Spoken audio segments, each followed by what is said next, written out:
Continue, sif number 3.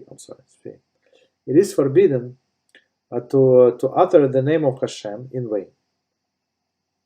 Moreover, whoever utters the name of HaShem in vain, it's actually from our previous, last week parasha, right? Violates positive commandment. As it says in Dvarim 6:13, HaShem your God you shall fear. It's very interesting. You see Dvarim 6:13. It's like 6:13, a number of commandments. What? To fear HaShem. So HaShem your God you shall fear. You shall fear. Okay. And another source regarding this prohibition is written, same place. Okay. If you will not be careful to perform all of the words of this Torah that are written in this book, to fear His honored and awesome name, Hashem your God, then Hashem will make extraordinary your blows. So basically, first, as we said in Dvarim, you have to fear Hashem. So if somebody has fear of Hashem, so he would be very careful not to pronounce all of this his names in vain, right? And one more thing I want to point out. So it says that to perform all of his words. So when Hashem says to perform His commandments, so He said all of the Torah, not some of the Torah, not what we like, don't like, or understand, do not understand. It's actually all of the Torah. Okay. So if not, he's very straightforward with us. So He says, then Hashem will make extraordinary your blows, chas v'sholom. But He says that's how serious He is. And included in this fear, which these verses command one to have for the name of Hashem, except in this context of praise. That's a context of praise, or while reciting a blessing that he is obligated to recite, or in a course of the Torah, study of the Torah. So basically, if you need to recite the blessing, that's what you must do, and you must pronounce the name of Hashem the way you must pronounce, or you study in the Torah. So many times people, as you heard many times, so you would do the same. You say Hashem, even though there is you're allowed to pronounce the name when you say the whole pasuk, the whole verse. Usually people try to be careful and say Hashem instead of, or just mispronounce some other names. Okay, so it's all because of this halachah. Continue. One should feel fear, and his limbs should tremble. So that's halachah. When he utters the name of Hashem, may his name be blessed. But still should never utter it in vain, God forbid.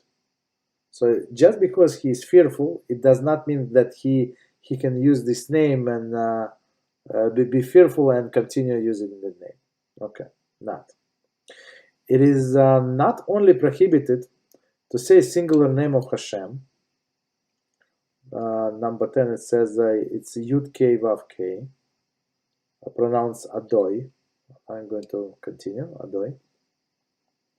But also all names that designated as the names of Hashem, may he be blessed. 11. This refers to all names that one may not erase. So basically all of the names, I think that they're going to say, no, it's okay, there are several names that we cannot erase. So basically, if we write the Sefer Torah and somebody made this mistake, or he started to write Yud K, for example, and he didn't mean this or it didn't mean that, so basically he has to stop and he cannot erase. Even so, he can bury this piece of parchment and start with another. Continue. And it is And it is not only forbidden to say them in Hebrew, but even forbidden to say in any other language. Any language. 12. For example, God in English and God in Yiddish. Right? So in any language it is forbidden. Igres Moshe, Yerodea, etc. Okay, continue. One who curses his fellow or himself, using the name of HaShem, may he be blessed, or with the kinui. So the kinui, the word kinui refers to any word used the praise of the Holy One, blessed be He, such as the great, the mighty, the awesome, the faithful, the powerful, the strong, the vigorous, the steadfast, the compassionate, the merciful, the avenging, the slow to anger, the abundantly kind, right? Where the curse in Hebrew or any language, this person is violated the prohibition of the Torah and is thus liable for punishment of lashes. So there are several things that he is punishable by lashes, right? And this is one of them. If he curse somebody or himself, or use this word in vain, basically. One of the Hashem's name. Okay, so of course it's not that simple. I have to warn him, like 2 witnesses twice, I guess. I think, and he has to acknowledge, but basically the punishment is there. Okay. However, due to our many sins, most of the masses are not careful, and they are want to say in German, "God soll ihm strafen." God should punish him, and the like. And with this remark, they violate the Torah prohibition. So prohibition of the Torah. Okay. So just because, and as we said, the Kitzur was written a long time ago. So just because some people doing this doesn't make it right.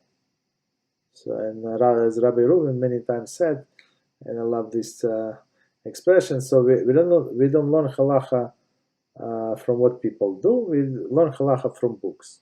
That's what exactly we're doing. One who curses without using either the name of HaShem or without using kinui, all of these names that we just mentioned, or if he curses, or if the curse is only inferred from a connotation of his words. For example, if one says, "Let so and so not be blessed by HaShem," and the like. Okay, so not be blessed by HaShem, number 13. This is equivalent to the curse. One who received no blessing from HaShem is certainly in a curse state. Sishma, Hoshen Chamishpat. Okay, so he said, "Let this one so and so not will not be blessed by HaShem," and the like. Although he is not liable for the punishment of lashes, so because of the language is not straight, this is nevertheless a violation prohibition. Okay, see Hoshen Chamishpat, Siman 27. Continue. Likewise, because of the reverence due to the name of HaShem, it is forbidden to write the name of HaShem. May he be blessed in any letter. So when even I'm not sure about emails, but in letters, like on a piece of paper, whether in Hebrew or any languages. Many err in this matter, and they write the name of HaShem, may he be blessed, in German. Commentary. Okay, so this. Okay, so we know. Okay, so they just use different pronunciation, right? But German, or they write signing the letter the word adieu in French, right? Adieu, which is in French word meaning with God, which is very interesting. Commentary. This word later lost its original meaning, and become merely expression of farewell. And it is therefore no longer forbidden to use this word. Okay, I hear that. Okay, so but originally it was this. Okay, I do. Continue. To do this is absolutely forbidden, for after a time, the letter will end up in garbage. So I mean, now we're back to writing. This act causes poverty among the Jewish people. That's simple, right? So because we throw Hashem's name, Chas v'Shalom, in garbage, so not we, but somebody else, so that's we causing poverty among the people. That the name of Hashem is found lying around, and certainly when it is in a state of degradation, God forbid, like garbage. It is required sagacity and efforts on the part of the leaders of the generations to stop this practice of the masses. Okay, see Urim Vitumin there. Okay. When saliva comes into the person's mouth, so that he needs to spit, and he is in the middle of reciting a blessing, so somehow he cannot swallow his saliva, maybe it's disgusting, I'm not sure, or his prayers, all the like, he should first spit and then say the name of Hashem. Okay?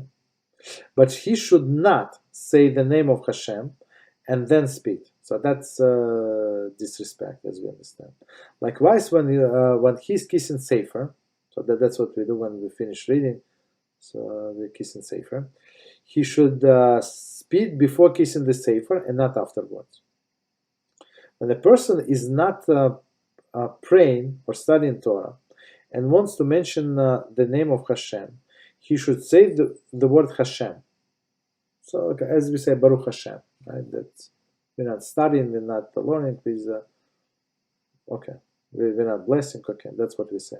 He should not say it as the masses tend to err and say Adoshem, which is I don't know why would somebody do that, but I heard people doing this.